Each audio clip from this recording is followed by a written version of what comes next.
What's been happening is that cops and police have been trying to get involved, and wrestlers have been told by the Knox Pro owners not to be cooperative with police in this because they would be completely held liable. So we already have the recipe essentially for the fall of this indie.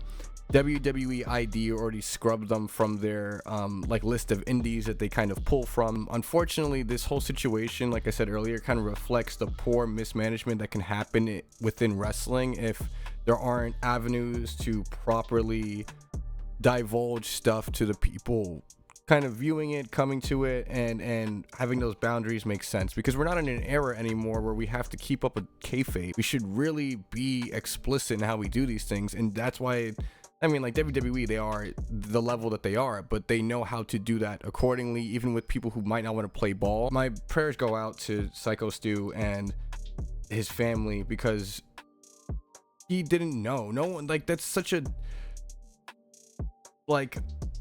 it's such an unfortunate circumstance, right? And it was the mix of the worst things. You have a really bruised ego of a really big kid, right?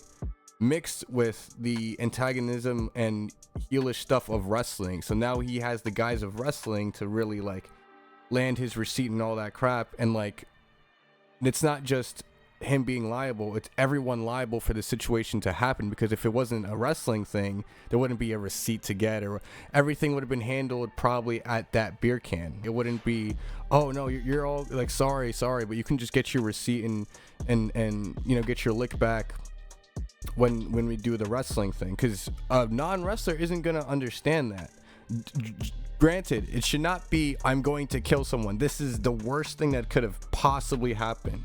But it's also, it happened because of that lack of clarity.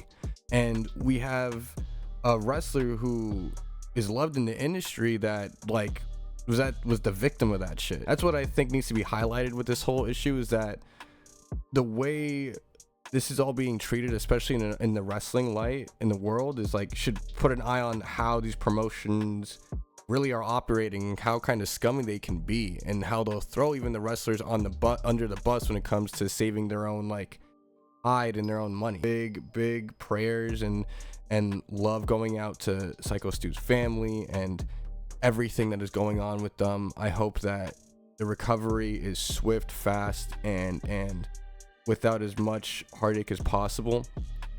But this is something that uniquely, I think, can only happen in wrestling, and that's not a good thing. And I think we should be reflecting on that type of reality.